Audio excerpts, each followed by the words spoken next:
وشر الأمور محدثاتها وكل محدثة بدعة وكل بدعة ضلالة وكل ضلالة في النار. أعوذ بالله من الشيطان الرجيم. بسم الله الرحمن الرحيم. يا أيها الناس اتقوا ربكم إن زلزلة الساعة شيء عظيم يوم ترونها تذهل كل مرضعة عما أرضعت وتضع كل ذات حمل حملها وترى الناس سكارى وما هم بسكارى ولكن عذاب الله شديد. وقال النبي صلى الله عليه وسلم إنكم محشورون يوم القيامة حفاة عراة غرلا. محترم حضرات، سامنے بیٹھے میرے پیارے عزیز ساتھیوں، بزرگوں اور نوجوان بھائیوں، سب سے پہلو پہل اس اللہ رب العالمین کی تعریف، توصیف، حمد و ثنا، کبریائی، بڑائی اس اللہ رب العالمین کے لائق و زیبا ہے، لائق و سزاوار ہے. وہی ذات اس کے حقیقی مستحق ہیں، وہی ہمارا معبود ہے، وہی ہمارا مسجود ہے. عبادت اس کے علاوہ کسی اور کے لیے نہیں، سجدہ کسی اور کے لیے روا نہیں. جس عقیدے کی تعلیم جناب عربی محمد رسول اللہ صلی اللہ علیہ وسلم ہر فرض نماز کے بعد یہ دعا پڑھ کر اور تمام امت اسلامیہ کو یہ دعا سکھا کر رخصت ہو چکے ہیں کہ اللہم لا مانع لما عطیت ولا معطی لما منعت ولا ينفع جلجد منک الجد. کہ اللہ رب العالمین اگر کسی کو کوئی چیز عطا کرنا چاہے، دینا چاہے، تو پوری کائنات مل کر سے روک نہیں سکتا، اور اللہ رب العالمین اگر کسی سے کوئی چیز چھین لے لے تو پوری کائنات مل کر سے دے نہیں سکتا. ساتھ ہی ساتھ میں اس رب کریم سے دعا کرتا ہوں کہ آسمان میں جتنے ستارے ہیں تو ان ستاروں کی تعداد سے زیادہ، اس روئے زمین پر جتنا درخت ہیں تو ان درختوں کی پتیوں کی تعداد سے زیادہ، اس روئے زمین پر جتنا سمندر ہے تو ان سمندروں کے ڈوب یعنی قطرات سے زیادہ درود شریف کے بے بہا پھول نچھاور فرما. بالعموم تمام پیغمبروں پر، بالخصوص اس ہستے مبارکہ پر، اس ہستے مقدسہ پر جس کا نام اسم گرامی جناب عربی محمد رسول اللہ صلی اللہ علیہ وسلم ہے. اللہم صلی وسلم مبارک علیہ. محترم حضرات، آج کے اس پروگرام میں میں جس موضوع کے تحت اظہار خیال کرنا چاہتا ہوں وہ میرا موضوع خطابت ہے قیامت کی ہولناکیاں. محترم حضرات، انسان اس دنیا میں اللہ رب العالمین کے بنائے ہوئے سی سی ٹی وی کیمرے کے اندر اپنی زندگی گزار رہا ہے. آپ کبھی کبھی ریلوے اسٹیشن پر یا ایئرپورٹ پر یا کہیں شاپنگ مال پر یہ لکھا ہوا دیکھتے ہوں گے یو آر انڈر سرویلانس. آپ سی سی ٹی وی کیمرے کے نظر میں ہیں. آپ کوئی بھی غلط حرکت کریں گے تو سی سی ٹی وی کیمرے کی ریکارڈنگ کے ذریعے آپ کو پکڑ لیا جائے گا. ٹھیک اسی طرح اللہ رب العالمین کا بھی ایک سی سی ٹی وی کیمرہ چل رہا ہے، اور یہ وہ سی سی ٹی وی کیمرہ نہیں جس میں یہ ڈر نہیں کہ پاور کٹ ہوگی بند ہو گیا، جس میں یہ ڈر نہیں کہ بیٹری ڈسچارج ہوگی بند ہو گیا. وَإِنَّ عَلَيْكُمْ لَحَافِظِينَ كِرَامًا كَاتِبِينَ يَعْلَمُونَ مَا تَفْعَلُونَ. اے انسانوں، ہم نے تمہارے اوپر لکھنے والے فرشتوں کو مقرر کر دیا ہے. يَعْلَمُونَ مَا تَفْعَلُونَ. تمہاری کوئی بھی حرکت ان سے پوشیدہ نہیں ہے، تمہارا کوئی بھی عمل ان سے چھپا ہوا نہیں ہے. ایک ایک حرکت کو ریکارڈ کیا جا رہا ہے، ایک ایک عمل کو لکھا جا رہا ہے. ما يلفظ من قول الا لديه رقيب عتيد. اے میرے بندو، تمہاری زبان سے جو جملے نکلتے ہیں، جو الفاظ نکلتے ہیں، جو بولی نکلتے ہیں، اس کو بھی ریکارڈ کیا جا رہا ہے. ایک ایک لفظ، ایک ایک حرکت کو ریکارڈ کیا جا رہا ہے. محترم سامعین، قیامت کے دن جب ہماری پوری زندگی کی ریکارڈنگ، پوری زندگی کے نتائج جب ہمارے سامنے کھول کر رکھ دیے جائیں گے، کیا حال ہوگا ہمارا؟ ہمارے وہ گناہ جو ہم نے رات کو بتی بجھا کر کیے تھے یہ سوچ کر کے کوئی نہیں دیکھ رہا ہے. ہمارے وہ گناہ جو ہم نے بند کمروں میں کیے تھے یہ سوچ کر کے کہیں کوئی نہیں دیکھ رہا ہے. لیکن ہم نے کبھی یہ نہیں سوچا کہ ایک وہ ذات ہے جو اپنے بارے میں فرماتا ہے یعلم خائنۃ الاعین وما تخفی الصدور. اللہ کی ذات تو ہے جو نگاہوں کی چوری کو بھی جانتی ہے. اللہ کی ذات تو ہے جب تم راستے چلتے ہو, جب تم کہیں سے گزرتے ہو, تمہاری نگاہیں کہیں پر ہوتی ہیں, نشانہ کہیں پر ہوتا ہے, تمہاری نگاہوں کی چوری کو بھی اللہ جانتا ہے. وما تخفی الصدور, اور نگاہ کی بات تو دور, تمہارے دل کے اندر کیا چھپا ہوا ہے تمہارے دلوں کا حال بھی اللہ جانتا ہے. ذرا تصور کیجئے وہ جو ہمارے دلوں کا حال جانتا ہے وہی اللہ جب کل قیامت کے دن ہمارے نام اعمال کو ہمارے سامنے کھول کر رکھ دیے جائیں گے, کیا حال ہوگا ہمارا اور آپ کا. اللہ رب العالمین قرآن مجید کے اندر ارشاد فرماتے ہیں وَوُضِعَ الْكِتَابُ فَتَرَى الْمُجْرِمِينَ مُشْفِقِينَ مِمَّا فِيهِ وَيَقُولُونَ يَا وَيْلَتَنَا مَا لِهَذَا الْكِتَابِ لَا يُغَادِرُ صَغِيرَةً وَلَا كَبِيرَةً إِلَّا أَحْصَاهَا. قیامت کے دن تمہارے نام اعمال کو رکھ دیا جائے گا. فَتَرَى الْمُجْرِمِينَ, تو جو مجرم لوگ ہوں گے, جو پاپی لوگ ہوں گے, جو گنہگار لوگ ہوں گے, تم دیکھو گے کہ وہ ڈرے ہوئے ہوں گے, سہمے ہوئے ہوں گے, تھر تھر کانپ رہے ہوں گے, اور کیا کہیں گے ما لہذا الکتاب, اے اللہ یہ کیسی کتاب ہے, اے اللہ یہ کیسا نام اعمال ہے, کیسا رجسٹر ہے. لا یغادر صغیرۃ ولا کبیرۃ الا احصاها, ہم نے دنیا میں چھوٹا سا گناہ کیا تھا وہ بھی اس کے اندر لکھا ہوا ہے, ہم نے بڑا سا گناہ کیا تھا وہ بھی اس کے اندر لکھا ہوا ہے, ہم نے دنیا کے اندر چھوٹی سی نیکی کی تھی وہ بھی اس کے اندر لکھی ہے, بڑی سی نیکی کی تھی وہ بھی اس کے اندر لکھی ہے. فَمَنْ يَعْمَلْ مِثْقَالَ ذَرَّةٍ خَيْرًا يَرَهُ وَمَنْ يَعْمَلْ مِثْقَالَ ذَرَّةٍ شَرًّا يَرَهُ. ذرہ برابر بھی برائی کا کام کیا ہوگا وہ بھی اس کے اندر لکھا ہوگا, ذرہ برابر بھی نیکی کا کام کیا ہوگا وہ بھی اس کے اندر لکھا ہوگا. نام اعمال سامنے آ جائے گا, انسان کا کیا حال ہوگا. اللہ کے پیارے حبیب جناب محمد رسول اللہ صلی اللہ علیہ وسلم بخاری شریف کی حدیث میں ارشاد فرماتے ہیں, اس حدیث کے راوی حضرت عائشہ رضی اللہ تعالی عنہا ہے, فرماتی ہے کہ انکم محشورون یوم القیامت حفاۃ عراۃ غرلا. قیامت کے دن جب تم کو حشر کے میدان میں اکٹھا کیا جائے گا, حفاۃ تو سب کے سب ننگے پیر ہوں گے, عراۃ ننگے بدن ہوں گے, غرلا غیر مختون بہترین قسم کے جوتے پہننے والوں, باٹا اور لکھانی کے چپل پہننے والوں. قیامت کے دن جب تم کو حشر کے میدان میں اکٹھا کیا جائے گا تو وہاں تمہارے پیر میں ایک جوتا چپل نہ ہوگا, عراۃ ننگے بدن ہوں گے, غرلا تم مسلمانوں کے گھر میں پیدا ہوئے, تمہارے ماں باپ نے تمہارا ختنہ کروایا تھا, لیکن جب کل قیامت کے دن اللہ رب العالمین تم کو حشر کے میدان میں اکٹھا کرے گا تو تمہارا ختنہ بھی نہیں ہوا ہوگا. کما بدانا, جیسے کہ اللہ رب العالمین نے تم کو اپنی ماں کے پیٹ سے پیدا کیا تھا, نہ تو تمہارے پیر میں جوتا چپل نہ تھا, نہ تمہارے بدن میں کپڑا نہ تھا, اور نہ تمہارا ختنہ ہوا تھا, اسی حال میں اللہ رب العالمین تم کو قیامت کے دن حشر کے میدان میں اکٹھا کرے گا. حضرت عائشہ رضی اللہ تعالی عنہ اس حدیث کے راوی ہے, جب اللہ کے نبی جناب عربی محمد رسول اللہ صلی اللہ علیہ وسلم نے شاہ فرمایا کہ قیامت کے دن سارے کے سارے لوگ ننگے اٹھائے جائیں گے, تو فوراً حضرت عائشہ رضی اللہ تعالی عنہ کے ذہن میں سوال آیا اور پوچھا الرجال والنساء جميعا ينظر بعضهم الى بعض, اے اللہ کے نبی آپ فرما رہے کہ سارے لوگ ننگے اٹھائے جائیں گے, تب تو مرد عورتوں کو دیکھیں گے اور عورتیں مردوں کو دیکھیں گی, یعنی شرم آئے گی. کیا ایسا منظر ہوگا کہ مرد عورتوں کو دیکھیں گے اور عورتیں مردوں کو دیکھیں گی, یعنی شرم آئے گی. میرے بھائیو, اللہ کے نبی جناب عربی محمد رسول اللہ صلی اللہ علیہ وسلم نے شاہ فرمایا الامر اشد من ایومہم من ذالک. اے عائشہ, قیامت کے دن کا منظر تو اتنا خطرناک ہوگا, اتنا شدید ہوگا, اتنا سخت ہوگا. وہاں کس کو اتنی فکر ہے میرے بھائیوں کو, دوسرے کی طرف دیکھیں, وہاں مرد بھی ننگے ہوں گے, عورتیں بھی ننگے ہوں گی, لیکن مرد نہ عورتوں کی طرف دیکھیں گے نہ عورتیں مردوں کی طرف دیکھیں گی. محترم سامعین, اس منظر کا نقشہ کھینچا اللہ رب العالمین نے قرآن مجید کے اندر سورہ حج کے اندر ارشاد فرماتا ہے یا ایھا الناس اتقوا ربکم, اے لوگو اپنے رب سے ڈرو, اپنے پروردگار سے ڈرو. ان زلزلۃ الساعۃ شیء عظیم, بے شک قیامت کا زلزلہ بڑا عظیم ہوگا.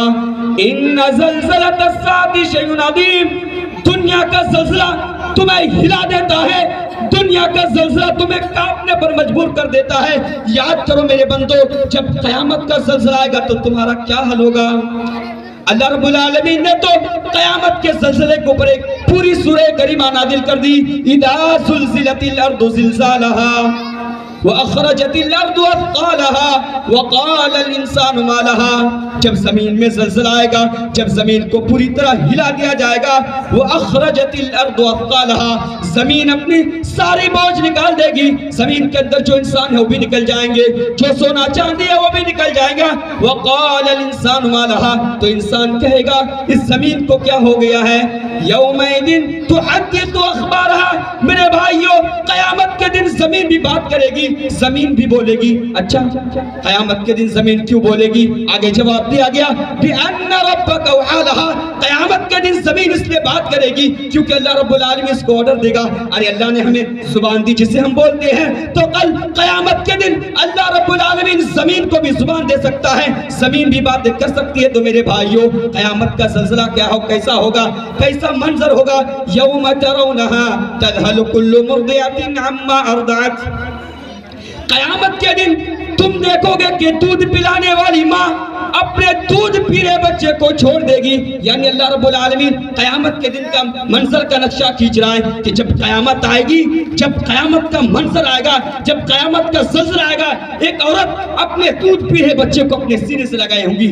بچہ اپنی ماں کی پستان میں منہ لگائے ماں کا دودھ پی رہا ہوگا. اور اس حال میں قیامت آئے گی, اور قیامت اس قدر خطرناک, اس قدر شدید ہوگی کہ دودھ پینے والے بچے کو ماں چھوڑ دے گی. میرے بھائی, دنیا میں سب سے زیادہ اگر کسی کو محبت ہوتی ہے تو ماں کو اپنے بچے سے ہوتی ہے, ماں کو اپنے اولاد سے ہوتی ہے. اگر بچہ دودھ پینے والا ہے تو نہ بچے کو ماں کے بغیر قرار ملتا ہے, نہ ماں کو بچے کے بغیر قرار ملتا ہے. تو میرے بھائیو, قیامت کا منظر, قیامت کا زلزلہ کیسا ہوگا. یوم ترونها تذهل كل مرضعة عما ارضعت. قیامت کے دن دودھ پلانے والی ماں اپنے دودھ پینے بچے کو چھوڑ دے گی. وَتَضَعُ كُلُّ ذَاتِ حَمْلٍ حَمْلَهَا. اور حمل والی عورتیں, گربوتی عورتیں, پریگننٹ عورتوں کی حمل ساقط ہو جائے گی, گر جائے گی. وَتَرَى النَّاسَ سُكَارَىٰ وَمَا هُمْ بِسُكَارَىٰ وَلَٰكِنَّ عَذَابَ اللَّهِ شَدِيدٌ. قیامت کے دن کا منظر تو اتنا خطرناک ہوگا, اتنا شدید ہوگا, اتنا سخت ہوگا, ایسا لگ رہا ہوگا, ایسا معلوم ہو رہا ہوگا کہ لوگ نشے کے عالم میں ہوں گے, حالانکہ لوگ نشے کے عالم میں نہیں ہوں گے. وَلَٰكِنَّ عَذَابَ اللَّهِ شَدِيدٌ. بلکہ اللہ رب العالمین کا عذاب بڑا شدید ہوگا. میرے بھائیو, اب یہاں پر ایک سوال پیدا ہوتا ہے کہ کیا کل قیامت کے دن ہمارے رشتہ دار, ہمارے بھائی, ہمارے خاندان, ہمارے پڑوس سے کام آئیں گے؟ نہیں میرے بھائیو, اللہ رب العالمین نے قرآن مجید کے اندر بڑے حساس انداز میں ارشاد فرمایا, یوم یفر المرء من اخیہ وَأُمِّهِ وَأَبِيهِ وَصَاحِبَتِهِ وَبَنِيهِ لِكُلِّ امْرِئٍ مِّنْهُمْ يَوْمَئِذٍ شَأْنٌ يُغْنِيهِ. قیامت کے دن آدمی اپنے بھائی کو دیکھ کر بھاگے گا. وَأُمِّهِ, ارے بھائی تو بھائی, قیامت کے دن آدمی اپنے ماں کو بھی دیکھ کر بھاگے گا. وَأَبِيهِ, ارے ماں تو ماں, قیامت کے دن آدمی اپنے باپ کو بھی دیکھ کر بھاگے گا. وَصَاحِبَتِهِ, اور زندگی پر ساتھ دینے کا وعدہ کرنے والی بیوی کو بھی دیکھ کر بھاگے گا. وَبَنِيهِ, اور قدم قدم پر ساتھ دینے والے اولاد کو بھی دیکھ کر بھاگے گا. لِكُلِّ امْرِئٍ مِّنْهُمْ يَوْمَئِذٍ شَأْنٌ يُغْنِيهِ. قیامت کے دن تو ہر آدمی کو اپنی فکر لگی ہوگی کہ کل میں کس طرح بچ جاؤں. ارے کام آنا تو بہت دور کی بات, قیامت کے دن آدمی یہ سوچے گا کہ اللہ میرے بیٹے کو لیے مجھے چھوڑ دے, اے اللہ میرے خاندان, میرے برادری, میرے پڑوسی کو پکڑ لے, لیکن مجھے چھوڑ دے. سب کچھ داؤ پر لگا دینے کے لیے تیار ہو جائے گا. انسانوں, اس دنیا سے ڈرو, دنیا کمانے کے چکر میں اس طرح گرفتار مت ہو جاؤ کہ تمہارا زندگی کا ٹارگیٹ ہی دنیا ہی ہو جائے. کسی شاعر نے کہا ہی خوب انداز میں ارشاد فرمایا کہ جگہ جی لگانے کی دنیا نہیں ہے, جگہ جی لگانے کی دنیا نہیں ہے, یہ عبرت کی جا ہے, تماشا نہیں ہے. محترم سامعین, اس دنیا میں بڑے بڑے بادشاہ اور چلے گئے, آج ان کو کوئی پوچھنے والا نہیں. میرے بھائیو, یہ حسین و رنگین دنیا, عیش و عشرت کے سامان, بارونق بازار, نظر کو خیرہ کرتی ہوئی تہذیب, بھلکے لباس, چمچماتے زیورات, ہنستے مسکراتے اور ہنسا لگاتے چہرے, اتلاتے اتراتے ہوئے لوگ, عالی شان عمارتیں, آسمان کو چھوٹی بلڈنگیں، اونچے وسیع ورید محلات، حویلیاں بالا خانے پھولوں اور پھلوں سے لدے باغات، وسیع شاہراہیں، لمبی چوڑی سڑکیں، کھیل کود تفریح جشن جلوس، کسے اچھے نہیں لگتے؟ کون اس سے دیکھ کر للچاتا نہیں؟ کسے یہ تمنا نہیں ہوتا کہ زندگی کبھی ختم نہ ہو اور دنیا کی رونق سے ہم برابر لطف اندوز ہوتے رہیں؟ لیکن کیا یہ حقیقت نہیں کہ یہ ساری چیزیں ختم ہو جانے والی ہے، فنا ہو جانے والی ہے؟ ہم روز دیکھتے ہیں دنیا تغیر و تبدل کی آمجگاہ ہے، ہر آن یہاں تبدیلیاں ہوتی رہتی ہے، بچہ جوان ہوتا ہے، جوان بوڑھا ہوتا ہے اور ایک دن اس دنیا سے چلا جاتا ہے، پودے اگتے ہیں، بڑھتے اپنے شباب کو پہنچتے ہیں، مرجھا جاتے ہیں، سوکھ کر ختم ہو جاتے ہیں۔ میرے بھائیوں، یہ دنیا کے تماشا ہے، رنگ رلیوں سے بھرپور، دل کو لبھانے والی بڑی نظر فریب ہے، اس کے چنگل میں آنا آسان ہے لیکن اس کے دام تصویر سے محفوظ رہنا بہت مشکل ہے۔ وما هذه الحياة الدنيا إلا له ولعب وإن الدار الآخرة لهي الحيوان لو كانوا يعلمون۔ یہ دنیاوی زندگی لہو لعب کے سوا کچھ نہیں، اصل زندگی تو عالم آخرت ہے۔ کاش کہ وہ جانتے۔ سمجھدار لوگ کبھی دنیا کے چکر میں نہیں آتے، وہ اپنا دامن بچا لیا جاتے ہیں۔ کیونکہ وہ جانتے ہیں کہ نظر فریبیاں یہ چمک دمک صرف چند روزہ ہے، آخرت کے مقابلے اس کی کوئی حیثیت نہیں، یہ 4 دن کی چاندی پھر اندھیری رات ہے۔ فمن زحزح عن النار وادخل الجنة فقد فاز وما الحياة الدنيا الا متاع الغرور۔ جو جہنم سے بچا لیا گیا اور جنت میں داخل کر دیا گیا فقد فاز، وہ کامیاب ہو گیا۔ وما الحياة الدنيا الا متاع الغرور، اور یہ دنیاوی زندگی محض دھوکے کا سامان ہے۔ یہ دنیا جو ہمیں اتنی ضبط پر کے دکھائی دیتی ہے، جس پر ہم ریجھے جاتے ہیں، جس کی رنگینیوں میں ہم کھوئے رہتے ہیں، جس کے ظاہری حسن میں گم ہو کر آخرت کو بھولے رہتے ہیں۔ میرے بھائیوں، اس دنیا کی حیثیت اللہ رب العالمین کے نزدیک ایک مچھر کے پر کے برابر بھی نہیں۔ اللہ کے نبی جناب عربی محمد رسول اللہ صلی اللہ علیہ وسلم شاہ فرماتی ہیں، مسند احمد کی روایت ہے کہ لو كانت الدنيا تعدل عند الله جناح بعوضة ما سقى الله كافرا منه شربا۔ اگر دنیا اللہ رب العالمین کے نزدیک ایک مچھر کے پر کے برابر بھی ہوتی تو اللہ رب العالمین کسی کافر کو اس کا ایک گھونٹ بھی نہ دیتا۔ میرے بھائیوں، ایک مرتبہ نبی اکرم صلی اللہ علیہ وسلم اور صحابہ کرام ایک ساتھ جا رہے تھے، فمر بجدین اسق میت، آپ کا گزر ایک مرے ہوئے بکری کے بچے کے پاس سے ہوا۔ آپ صلی اللہ علیہ وسلم نے اس مرے ہوئے بکری کے بچے کا باقاعدہ کان پکڑا، جس کے چھوٹے چھوٹے کان تھے۔ اللہ کے نبی جناب عربی محمد رسول اللہ صلی اللہ علیہ وسلم نے صحابہ کرام کو ایک جگہ جمع کیا اور ارشاد فرمایا، اے صحابہ کرام، تم میں سے کون اسے گھر میں لینا پسند کرے گا؟ تو صحابہ کرام نے عرض کیا، اے اللہ کے رسول، اگر یہ بکری کا مرا ہوا بچہ زندہ ہوتا تو بھی عیب دار ہے، اس کے چھوٹے چھوٹے کان ہیں۔ اے اللہ کے نبی، اگر ہمیں کوئی فری میں دے دے تو بھی نہیں لیں گے۔ تو اللہ کے نبی جناب عربی محمد رسول اللہ صلی اللہ علیہ وسلم نے شاہ فرمایا، فواللہ للدنیا اہون علی اللہ من ھذا علیکم۔